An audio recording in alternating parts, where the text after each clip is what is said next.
let's talk about Netflix description of Gone with the Wind.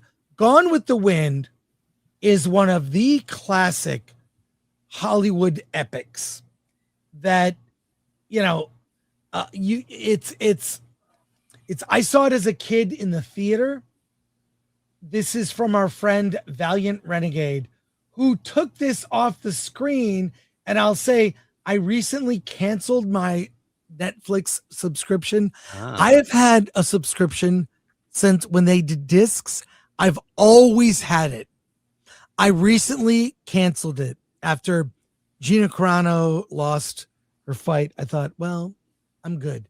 Valiant Renegade, the Netflix description of Gone with the Wind is the most amazing synopsis of all time. Alan, will you read this? Yes. Okay, here we go. Yeah, go for it. A 1939. Oops, sorry. Sorry. Okay. A 1939 American Civil War epic known for its racism.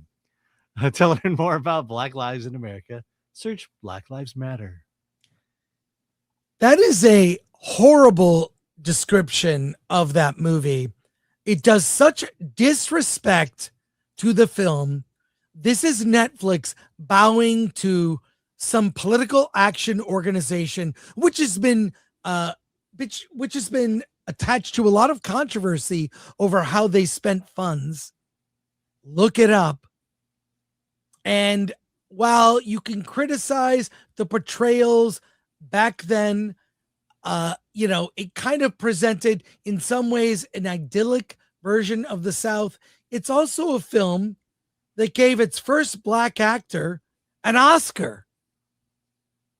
That doesn't get mentioned at all. And it's the movie probably that is, if adjusted for inflation, for the inflation bros out there, is one of the highest grossing movies of all time, if not a movie that more people have seen than any other American movie. And this is what's on the Netflix. It's right there. I mean, someone just took a photo off the screen. When can we get over this? Can we say that certain movies were of their time? For example, let's talk John Wayne as Genghis Khan.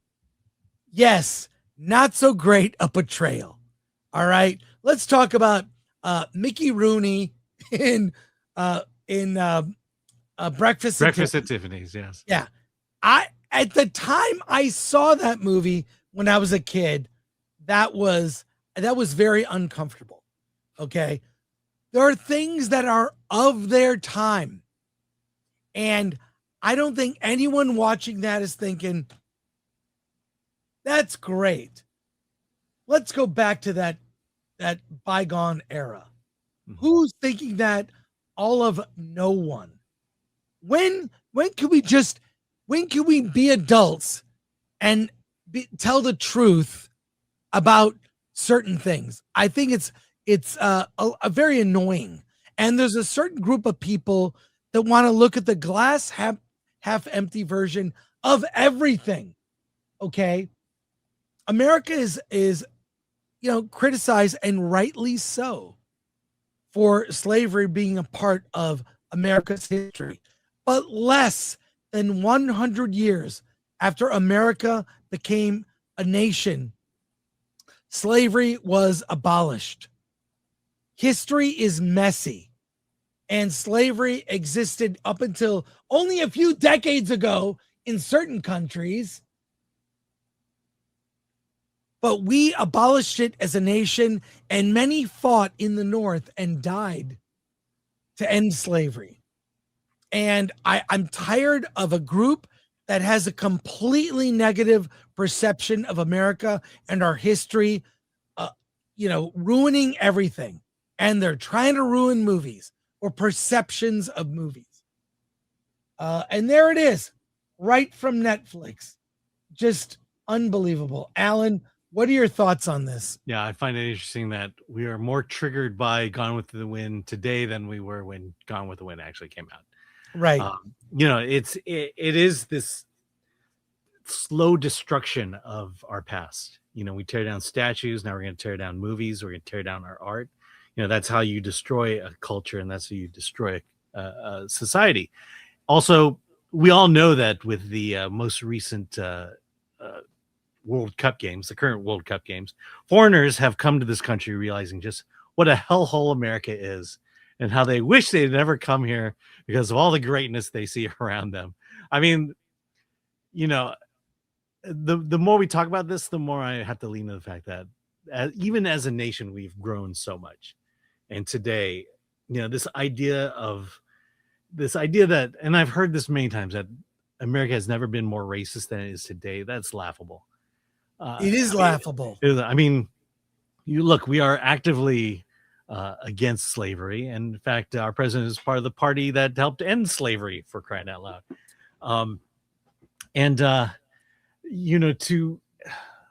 I think, look, I grew up in the 70s and 80s as a young boy. Much less racist today than it was when I was growing up, and things were definitely racist back then. But I persevered through it, and somehow me and my people, my people and all people have somehow managed to overcome that and work together as society. And we mention it all the times. There's some sinister force out there that needs to keep us divided. In fact, they call us grifters. There is a grift out there currently now that makes money, makes millions on the idea of keeping us constantly divided, and no one will recognize that. And there was a very successful character, and it was a movie serial in the 30s that became a beloved film of mine, starring Sam Jones in the 80s, called Flash Gordon. And one of the threads in that film, one of the themes is, Ming the Merciless is a dictator ruler keeping the different kingdoms of Mongo fighting amongst themselves to not notice who the real evil is, which is Ming the Merciless. And that theme, that idea, is something that's happening now. And I believe that political parties keep us divided by race, by sex, by sexuality, by ideology. They keep us divided so they can keep their grift. Don't buy it. If you see anyone pushing division, that's a Ming the Merciless person trying to pull this trick on you. And Flash Gordon, yes, it's a fanciful, cheesy space adventure. There were deeper themes when that was written in the 30s. And keeping us divided is something politicians do, political action groups do, and there's far less. I've been around on a long enough timeline to see. I saw real racism as a kid in the 70s. In the 80s, I knew like the Nazi skinheads in parts of Detroit, and things really kind of ended close to the 80s. And MTV came along, kind of. The media kind of brought us together, at least at that time. In the 90s, kind of nobody cared. Yeah. It was almost as if, racism was in short supply. Or better, what I've seen, let me finish. What I've seen living as long as I have, I've seen racism make a comeback now more than ever. And it's sad to me. And that description, bullshit. And honestly, I'm glad I canceled. It's the gaslighting that gets me. Look, again, grew up in the 80s television, 90s televisions and movies was the height and pinnacle of black cinema, black movies, black television. The number one shows on television, The Cosby Show, Black Family, Family Matters. Even growing up, we talk about what's happening. We watched these shows because they were great, and they happened to star a black family, and we loved it. The idea that this never existed, that to me is the gaslighting of all this. That there was never a time in which an entire channel on television was dedicated to black television, black sitcoms, black dramas. Again, we conveniently forget the past, and this is exactly what's happening here with Gone with the Wind. you need to push away the successes and the advancements we've made over the decades in order to run this grift that nothing has changed. Everything had changed. Everything was better, and then it got worse. Well, a lot of this has to do with identity and the way they push identity politics. The bad idea, which is seeded in universities and with youth, that someone needs to look just like me for me to identify with that person. I identified with heroes growing up that weren't my same age or even the same sex. Identified with Ripley and Alien. Why? She was the smart one. I watched a TV show when I was a kid. It was one of my favorite sitcoms. What's Happening? And What's Happening it was about a black family.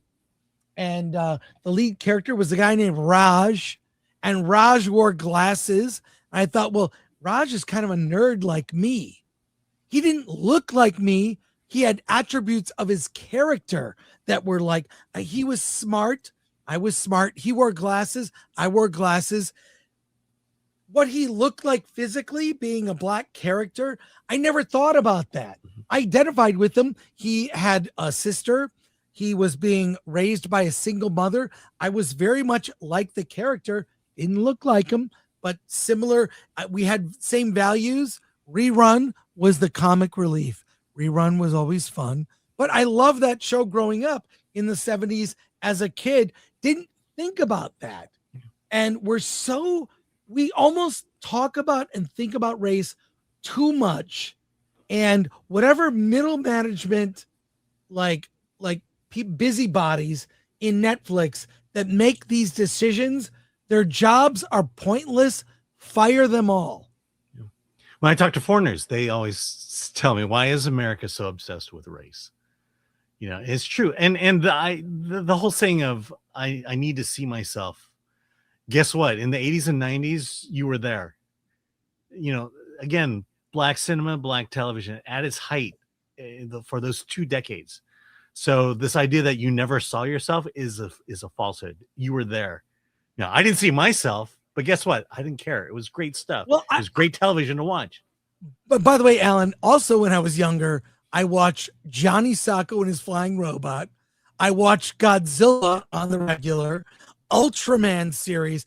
I saw a lot of Asians in cinema. But even like didn't Barney Miller. But I didn't care. Yeah, Barney. I mean, look, there were little bits of us. Barney Miller was sitting out there. Pat Morita as Al on Happy Days. Look, I think for even me, it was just like, I just wanted good television, good movies to watch.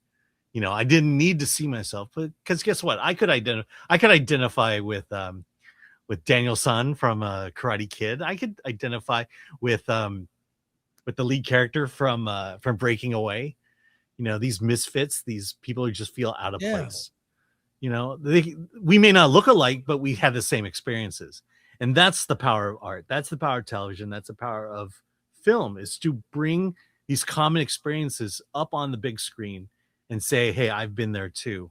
And I got past it, and so can you. Well, frankly, Netflix, I don't give a damn.